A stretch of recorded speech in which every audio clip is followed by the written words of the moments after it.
Sonny, I think that Planescape might just be the most grimdark setting of all of D&D. What do you mean by this, Cal? I thought there's places like Ravenloft where all the monsters and vampires and werewolves exist. Like, wouldn't that be the grimdark part of this place? No, because here's the thing. What do you do when you have access to everything? What do you mean by that? Okay, what do you want to do? You can do literally anything you want. You can go anywhere you want, to heaven, to hell, anywhere you want. Not just a heaven, every heaven. Not just a hell, every hell.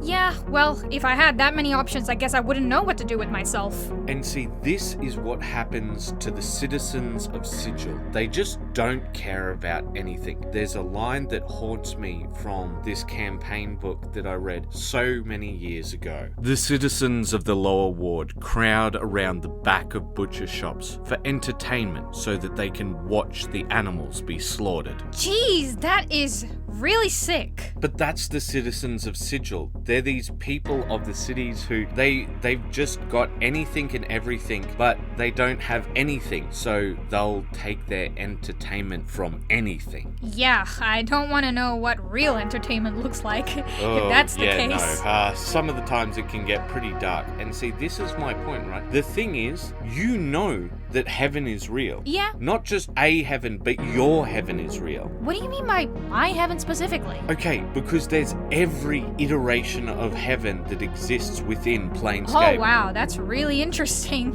And these citizens know this because angels and demons walk among them on the city streets, so they know that this afterlife awaits them, yet they act in this way. Well, probably because they have access to it, they just don't care. Yeah, no, I completely agree. The fear of the unknown is no longer there for the people of Sigil, which is why they're so apathetic. Yes, but here's the beautiful thing about Planescape. Planescape has the answer to apathy. Oh, does it? Please tell us more. The answer to apathy is belief. And when I say belief, I don't mean in a higher power, but just belief in general.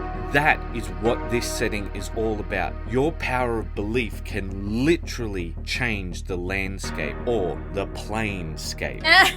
Well, do you think you could give us an example of this? One of the things in Planescape is these groups called the factions. Now, these factions aren't aligned with any particular alignment. For example, here's one of them, the Aether. And the Aether are essentially D&D atheists, right? Yeah, okay, that makes sense from just the name. Okay, but you know what doesn't make sense? Atheists in D&D, because the gods are literally real, right? Yeah, I guess so, because, if the gods exist, then what is there to disbelief in? And see, basically, they don't believe in them as gods. They call them the powers. Right, okay. And they just think that they're a different type of beast. They're like, oh, look, yeah, sure, they're powerful and stuff, but they require belief to live instead of, food and... Yeah. So they still don't believe in the concept of a god. They don't see them as gods, as someone who you, revere. Yep, it's just, and another you know how you were being. asking, how does belief affect things? Mm-hmm. There's a whole lot of spells that just don't affect them because they're like, I don't believe in what you're saying. Yeah, okay, now coming back to that point, wouldn't that make players just really OP because they can just believe that this is not going to affect them? No. Whatever? See, they've still got to put effort into these things. If you become an Aether, right, you're immune to these spells, but also all of these clerics, all of these healers, they're not going to be helping you because they're believers in these gods. They're not going to want to help you. Yeah, okay. So it's a trade-off. There are no clashes of beliefs. Yeah, and there's no such thing as solutions. There's only trade-offs. Yeah, okay, that makes sense. So there are many different types of factions. Yeah, there's lots of different factions. One of my favorite is the Sensates, the Society of Sensation, and they believe that you can only gain information from the world. You can only experience the world through your sensation. And then there's the Ciphers, and basically they believe that you should always be in the flow state forever. Okay, so Cal, if there's all these different factions and they all passionately believe in whatever they're believing in, how can you say that this Planescape has so much apathy in it? Okay, because of the language. Okay, please explain further. So there's some sod out front and he's rattling his brain box and he don't realise he's got to pay the garnish, and if he doesn't he's going to be lost, ain't he? I did not understand anything that you just said. In Sigil, nobody's going to explain to you what any of this means, but I'll explain it to you, and you'll see once we break it down, it's actually quite impersonal and kind of hostile. Okay. So Sod means an unfortunate soul, somebody who's gotten themselves into some sort of mess without realizing it, or that sort of thing. Okay. But when we take a look at it, where does the word sod come from? It means a lump of dirt. Oh my gosh. And what does rattling your brain box mean? I actually got that one slightly wrong. It's meant to be bone box, and bone box means your mouth. And so what they mean by this is instead of somebody speaking right, they're rattling their bone box. They turn them into an object. Yeah, you see what I'm saying? I see that actually. What's this about paying a garnish, and why will he be lost if he doesn't pay it? Okay, so garnish means to bribe someone. Oh! And see, that's how blasé they are about bribing people. They just call it garnish, right? Yeah, okay. And lost means dead.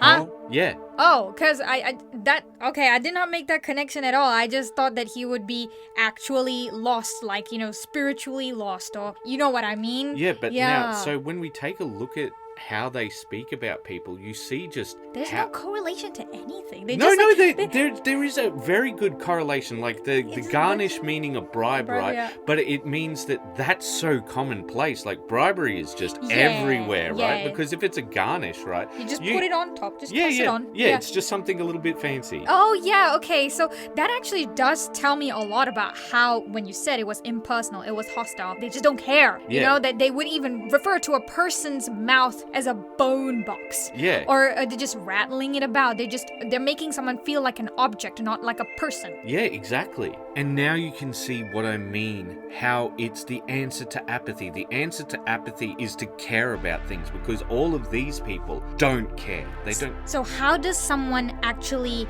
bring themselves to care about something in a world where nobody cares about anything? And that's why you're the player character. Okay? See, the thing is, the answer is you. What do you mean? What could I do? When no one cares about anything, the answer is you have to care. You have to be the change that you want to see. Yeah, okay. I guess that ties in back with the sense of belief. Yes, and see, that's the thing. The thing that can change the world, and this is true for reality too. The thing that can change the world is you. Yes, because once you put it into your mind that you can do something about something, you'll do everything it takes to change it. Yes, and that's the thing. With Planescape, it says you've got to choose a path and focus, and that's how you change things. Planescape, the answer to apathy is you.